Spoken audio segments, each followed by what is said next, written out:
El último desliz del náhuatl Julián. En el patio de la casa de don Juan reinaba el fresco y el silencio de los claustros de un convento. Había allí un sinnúmero de enormes árboles frutales, plantados extremadamente cerca unos de otros, que parecían regular la temperatura y absorber todos los ruidos. La primera vez que llegué a su casa, critiqué la manera ilógica en que estaban plantados esos frutales. Yo les hubiera proporcionado más espacio. Él replicó que esos árboles no eran de su propiedad, que eran árboles guerreros, libres e independientes, que se habían unido a su grupo de brujo.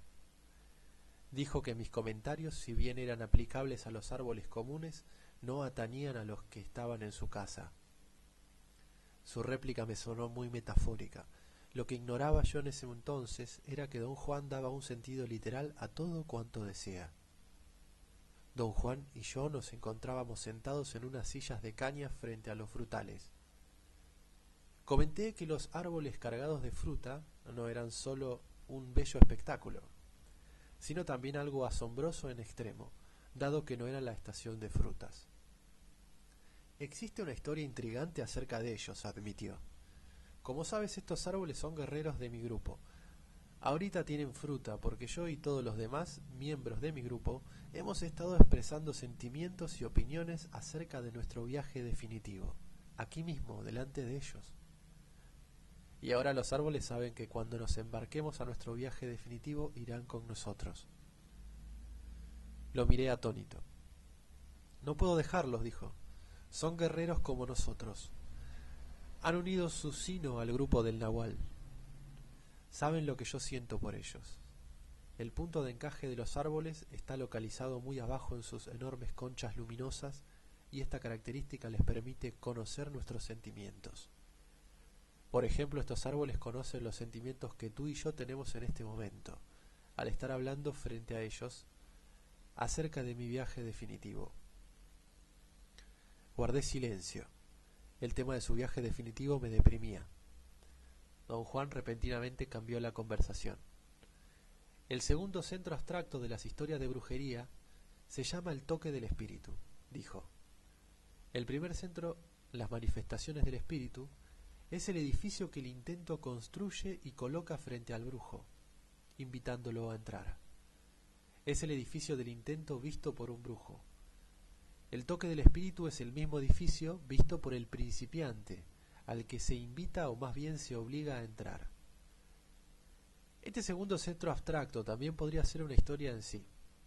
Y esa historia dice que después de que el espíritu se manifestó, a ese hombre de quien ya hablamos, sin obtener respuesta, el espíritu le tendió una trampa, un subterfugio decisivo, no porque el hombre tuviera nada de especial, sino porque debido a la incomprensible cadena de eventos desatados por el espíritu, el hombre estaba disponible en el preciso momento en que el espíritu tocó la puerta. No hace falta decir que todo cuanto el espíritu le reveló a ese hombre no solamente carecía de sentido para él, sino que de hecho iba contra todo lo que ese hombre sabía, contra todo lo que él era. Claro está, el hombre rehusó de inmediato y en forma bastante hosca a tener algo que ver con el espíritu. No iba a dejarse engañar por esas tonterías tan absurdas. Él sabía lo que hacía. Y así, el espíritu y ese hombre quedaron absolutamente estancados. Con la misma facilidad con la que te digo que todo esto podría ser una historia, continuó don Juan, te puedo decir que es una idiotez. Te puedo decir que esa historia es como el chupón que se le da a los niños que lloran. Esa historia es para los que lloran con el silencio de lo abstracto. Me escudriñó por un momento, luego sonrió. Te gustan las palabras, dijo recriminándome. Te da miedo el solo pensar en el conocimiento silencioso. Por otro lado, las historias, por más estúpidas que sean, te encantan y te hacen sentir seguro. Su sonrisa era tan pícara que acabé riendo. Me recordó que ya él me había dado un detallado relato de la primera vez que el espíritu tocó su puerta, y por un momento no pude imaginar de qué me estaba hablando. No solo fue mi benefactor quien tropezó conmigo cuando me estaba muriendo del balazo que me dieron, explicó. Ese día el espíritu tocó mi puerta. Mi benefactor comprendió que él estaba allí como conducto del espíritu. Sin la intervención del espíritu, el encuentro con mi benefactor no hubiera significado nada. Manifestó que el nahual puede oficiar como conducto solamente después de que el espíritu ha manifestado su voluntad, ya sea a través de casi imperceptibles manifestaciones o mediante comandos directos. Por lo tanto, no hay posibilidad de que un nahual pueda elegir a sus aprendices siguiendo su propia volición o sus cálculos. No obstante, una vez que el espíritu se revela a través de sus augurios, el nahual no escatima nada para satisfacerlo. Después de practicar toda una vida, continuó, los brujos, en especial los nahuales, saben si el espíritu los está o no los está invitando a entrar al edificio dispuesto delante de ellos. Han aprendido a disciplinar su vínculo con el intento. De ese modo siempre están prevenidos, siempre saben lo que el espíritu les depara. Don Juan dijo que el camino de los brujos, en general, es un proceso arduo cuya finalidad es poner en orden al vínculo de conexión. Dijo también que ese vínculo, en el hombre común y corriente, está prácticamente inerte y que los brujos comienzan siempre con algo que no sirve para nada. Enfatizó que a fin de revivir el vínculo de conexión, los brujos necesitan un propósito extremadamente fiero y riguroso, un estado especial de la mente llamado intento inflexible. El reconocer y aceptar que el nahual es el único capaz de suplir ese intento inflexible es la parte de la brujería que resulta más difícil para los aprendices. Arguí que yo no veía ninguna dificultad en aceptar eso. Un aprendiz es alguien que se esfuerza por limpiar y revivir su vínculo con el espíritu, explicó. Una vez que ese vínculo revive, no puede continuar siendo un aprendiz, pero hasta ese día necesita de un propósito indomable, un intento inflexible, del cual carece por supuesto. Pero esa razón, el aprendiz permite que el nahual le proporcione tal propósito, y para hacerlo tiene que renunciar a su individualidad. Esa es la parte difícil. Repitió algo que me decía con mucha frecuencia, que no se reciben bien a los voluntarios en el mundo de la brujería, porque ya tienen propósitos propios y eso les dificulta enormemente renunciar a su individualidad. Si el mundo de los brujos exige ideas y actos contrarios a esos propósitos, los voluntarios simplemente se enfadan y se van. Revivir el vínculo de un aprendiz es un verdadero logro para un nahual, continuó don Juan. Dependiendo por supuesto de la personalidad del aprendiz, la tarea puede ser lo más simple que hay o uno de los peores dolores de cabeza que uno puede imaginar. Don Juan me aseguró que aunque yo pudiera tener otras ideas al respecto, la tarea de revivir mi vínculo con el intento no era tan molesta para él como la suya propia había sido para su benefactor. Admitió que yo tenía un mínimo de autodisciplina que me era muy útil, mientras que él nunca tuvo ni eso, y su benefactor, a su vez, aún menos. La diferencia se puede observar en la manera como el espíritu toca la puerta, continuó. En algunos casos el toque es apenas perceptible. En mi caso fue un comando. Había recibido un balazo, la sangre me salía a borbotones por un agujero en el pecho. Mi benefactor tuvo que actuar con rapidez y sin vacilación, de la misma manera que su benefactor lo hizo con él. Los brujos saben que cuanto más fuerte sea el comando, más difícil será el discípulo. Don Juan me explicó que uno de los aspectos más ventajosos de su conexión con dos nahuales fue el poder oír las mismas historias desde dos puntos de vista. Por ejemplo, la historia del nahual Elías y las manifestaciones del espíritu, vista desde la perspectiva del nahual Julián, el aprendiz, es la historia de la dura manera como el espíritu a veces toca la puerta. Todo lo relacionado con mi benefactor era muy difícil, dijo, y comenzó a reír. Cuando tenía 24 años, el espíritu no solo tocó su puerta, sino que casi la echó abajo. Dijo que la historia realmente empezó años atrás, cuando su benefactor era todavía un apuesto adolescente, vástago de una honorable familia de la Ciudad de México. Un adolescente mimado, rico, con educación y con una personalidad tan carismática que todo el mundo lo quería, en especial las mujeres, quienes se enamoraban de él a primera vista. Desafortunadamente estos atributos positivos no impedían su holgazanería, su total falta de disciplina y su pasión por entregarse a todo vicio imaginable. Don Juan dijo que dada su personalidad y su situación hogareña, era el único hijo varón de una viuda rica, a quien junto con sus otras 4 hijas colmaron de mimos al joven. No era nada difícil entender cómo se entregaba al vicio. Aún sus mismos amigos lo creían un delincuente moral, que vivía solo para darse los placeres eróticos. A la larga sus excesos lo debilitaron tanto que cayó mortalmente enfermo de tuberculosis, la temida enfermedad de la época. Pero su dolencia, en lugar de modelarlo, le creó una condición física que lo hizo sentirse más sensual que nunca. Ya que no tenía ni un mínimo de control, se entregó de lleno a la perversión y su salud se deterioró hasta el extremo en que no había esperanza para él. El dicho de que no hay mal que venga solo fue totalmente cierto. Mientras su salud declinaba, falleció su madre, quien era su única fuente de apoyo y moderación. Le dejó una considerable herencia que podría haberle servido para vivir toda su vida, pero siendo el pervertido que era, gastó en pocos meses hasta el último centavo. Al no tener profesión ni oficio con que respaldarse, se puso a vivir de lo que le caía en las manos. Sin el dinero que le proporcionaba seguridad, se quedó sin amigos, e incluso las mujeres que en otros tiempos lo amaron le volvieron la espalda. Por primera vez en su vida se encontró frente a una realidad que le exigía algo de sí. Considerando su estado de salud, su situación podría haber sido el fin, pero era flexible, decidido a trabajar para ganarse la vida. Sus hábitos de sensualidad, empero, eran demasiado profundos para ser cambiados, y lo forzaron a buscar empleo en lo único para lo cual tenía habilidades naturales: el teatro. Él mismo decía, medio en broma, que sus credenciales artísticas eran sus exageradas y banales reacciones emocionales, y el haber pasado la mayor parte de su vida adulta en el lecho de actrices. Se unió a una compañía teatral que viajaba a provincias, fuera del círculo de amigos y relaciones que le eran familiar. Se transformó en un actor dramático intenso.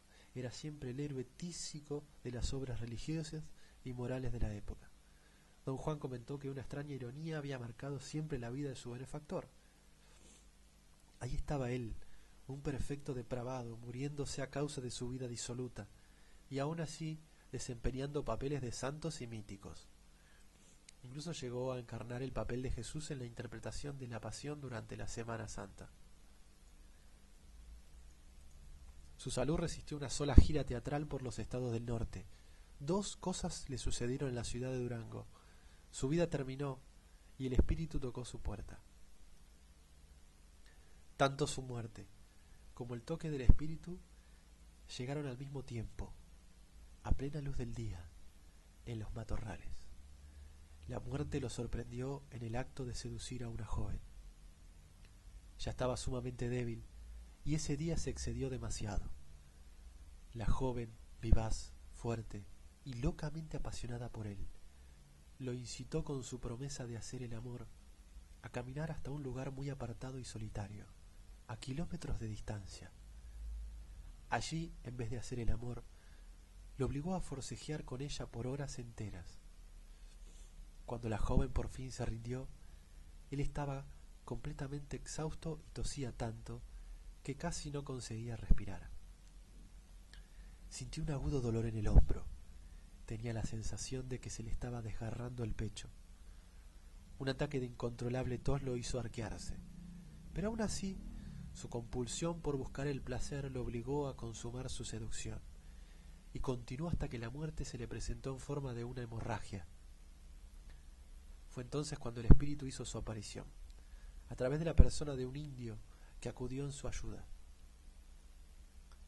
Desde antes ya él había notado que el indio lo seguía, pero le dio no mucha importancia al asunto, ya que estaba absorto en su seducción. Vio como en un sueño a la chica.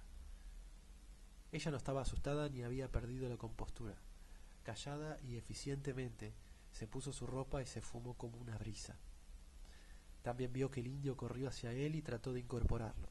Lo oyó decir idioteces, suplicar a Dios y mascullar palabras incomprensibles en una lengua extraña.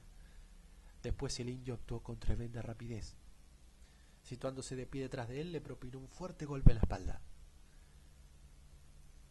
Muy racionalmente, el moribundo dedujo que ese hombre o bien estaba tratando de desatascar el coágulo de sangre que lo mataba, o lo estaba tratando de asesinar. A medida que lo golpeaba en la espalda más y más, el agonizante quedó convencido de que era el amante o esposo de la muchacha y que lo quería matar por haberla seducido. Pero al ver sus ojos intensamente brillantes, cambió de parecer. Comprendió que el indio estaba simplemente loco y que no tenía nada que ver con la mujer. Con su último destello de irracionalidad, prestó atención a los masculleos del indio. Estaba diciendo que el poder del hombre era incalculable, que la muerte existía solo porque nosotros habíamos aprendido a intentarla, y que el intento de la muerte podía ser suspendido al hacer que el punto de encaje cambiara de posición. Después de tales aseveraciones ya no le cupo la menor duda de que ese hombre estaba completamente loco. Su situación era tan terriblemente teatral, morir a manos de un indio loco que mascullaba idioteces, que juró vivir el drama hasta el fin. Y se prometió no morir de la hemorragia ni de golpes, sino de risa, y rió hasta morir. Don Juan, que naturalmente su benefactor no podía tomar al indio en serio. Nadie en sus cabales lo haría, porque nadie tiene una conexión con el espíritu que esté limpia, mucho menos un posible aprendiz que después de todo nos estaba dando de voluntario a la brujería. Dijo luego que desde el punto de vista del espíritu, a la brujería consiste en limpiar el vínculo que tenemos con él, el edificio que el espíritu empuja delante de nosotros. Es en esencia como una oficina de franquea, en la cual encontramos no tanto los procedimientos para franquear nuestro vínculo con el intento, como el conocimiento silencioso que nos permite ganar franquía. Sin ese conocimiento silencioso no habría ningún procedimiento que funcionara. Explicó que los eventos desencadenados por los brujos, con ayuda de conocimiento silencioso, son tan sencillos que al mismo tiempo de proporciones abstractas tan inmensas que los brujos decidieron miles de años atrás referirse a esos eventos solo en términos simbólicos. Las manifestaciones y el toque del espíritu eran ejemplos de ello. Don Juan dijo que, por ejemplo, una descripción de lo que sucede durante el encuentro inicial entre un nahual y su posible aprendiz desde el punto de vista del brujo sería absolutamente incomprensible. Sería un perfecto disparate explicar que el nahual, gracias a su gran experiencia, está usando algo para nosotros inimaginable, su segunda atención. Un estado de conciencia enriquecido a través de su entrenamiento en la brujería. Y lo está usando para enfocarlo en su invisible vínculo con un abstracto indefinible, con el propósito de hacerle evidente el vínculo que tiene la otra persona, el aprendiz, con ese abstracto indefinible. Comentó que cada uno de nosotros como individuos estamos separados del conocimiento silencioso por barreras naturales, propias de cada individuo, y que la más inexpugnable de mis barreras era mi insistencia en hacer aparecer mi holgazanería como independencia. Lo reté a darme un ejemplo concreto. Le recordé que él mismo me había advertido que uno de los estratagemas que ganan debates es emprender críticas en general que no se pueden apoyar con ejemplos concretos. Don Juan me encaró con una sonrisa radiante. En el pasado yo te daba plantas de poder, dijo. Al principio hiciste lo imposible por convencerte de lo que experimentabas eran alucinaciones. Después querías que fueran alucinaciones especiales. Me acuerdo mucho de cómo me burlaba, de tu insistencia en llamar las experiencias alucinatorias didácticas. Dijo que mi necesidad de demostrar mi ilusión, independencia, me forzaba a no aceptar lo que él me decía acerca de esas experiencias, aunque yo mismo silenciosamente sabía lo que él estaba haciendo. Estaba empleando plantas de poder, a pesar de ser medios muy limitados, para mover mi punto de encaje fuera de su posición habitual y hacerme entrar de ese modo en parciales y transitorios estados de conciencia acrecentada. Utilizaste esa barrera de falsa independencia para explicarte a ti mismo tus experiencias con las plantas de poder. Continuó. La misma barrera sigue funcionando hasta el día de hoy. Ahora la pregunta es, ¿cómo arreglas tus conclusiones para que tus experiencias actuales encajen dentro de tu esquema de holgazanería? Le confesé que el único arreglo que me permitía mantener mi falsa independencia era el no pensar acerca de mis experiencias. La carcajada de don Juan casi lo hizo caer de su silla. Se levantó y caminó para recobrar el aliento. Se sentó de nuevo y ya recobrada la compostura. Se alisó el cabello hacia atrás y cruzó de piernas. Dijo que nosotros, como hombres comunes y corrientes, no sabemos que algo real y funcional, nuestro vínculo con el intento, es lo que nos produce nuestra preocupación ancestral acerca de nuestro destino. Aseguró que durante nuestra vida activa nunca tenemos la oportunidad de ir más allá del nivel de las meras preocupaciones, ya que desde tiempos inmemoriales el arrullo de la vida cotidiana nos adormece. No es sino hasta el momento de estar al borde de la muerte que nuestra preocupación ancestral acerca de nuestro destino cobra un diferente cariz. Comienza a presionarnos para que veamos a través de la niebla de la vida diaria. Pero por desgracia, este despertar siempre viene de la mano de la pérdida de energía provocada por la vejez. Y no nos queda fuerza suficiente para transformar nuestra preocupación en un descubrimiento positivo y pragmático. A esa altura, todo lo que nos queda es una angustia indefinida y penetrante, un anhelo de algo incomprensible y una rabia comprensible por haber perdido todo. Me gustan los poemas por muchas razones, dijo. Una de ellas es porque captan esa preocupación ancestral y pueden explicarlo. Reconoció que los poemas estaban profundamente afectados por el vínculo con el espíritu, pero que se daban cuenta de ello de manera intuitiva y no de manera deliberada y pragmática como lo hacen los brujos. Los poetas no tienen una noción directa del espíritu, continuó. Esa es la causa por la cual sus poemas realmente no son verdaderos gestos del espíritu, aunque andan bastante cerca. Tomó uno de mis libros de poesía de la silla próxima a él. Era una colección de poemas escritos por Juan Ramón Jiménez. Lo abrió en una página señalada por un marcador, me lo tendió e hizo señas para que leyera. Yo soy quien anda esta noche por mi cuarto, o el mendigo que ronda mi jardín al caer la tarde. Miro en torno y hallo que todo es lo mismo y no es lo mismo. La ventana estaba abierta. Yo no me había dormido. El jardín no estaba verde de luna. El cielo era limpio y azul. Y hay nubes y viento y el jardín está sombrío. Creo que mi barba era negra. Yo estaba vestido de gris y mi barba es blanca y estoy enlutado. ¿Es mío este andar? Tiene esta voz que ahora suena en mí, los ritmos de la voz que yo tenía. Yo soy el mendigo que rondaba mi jardín al caer la tarde. Miro, en torno hay nubes y viento. El jardín está sombrío y voy y vengo. ¿Es que yo no me había ya dormido? Mi barba está blanca y todo es lo mismo y no es lo mismo. El jardín está sombrío. Releí el poema otra vez para mis adentros y capté el estado de impotencia y azoro del poeta. Le pregunté a don Juan si él captaba lo mismo. Creo que el poeta siente la presión de la vejez y el ansía que eso produce, dijo don Juan. Por eso es solo una parte.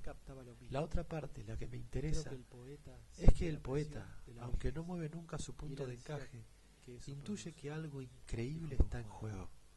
Intuye con gran precisión que existe un factor innominado, impotente, por su misma simplicidad, que determina nuestro destino.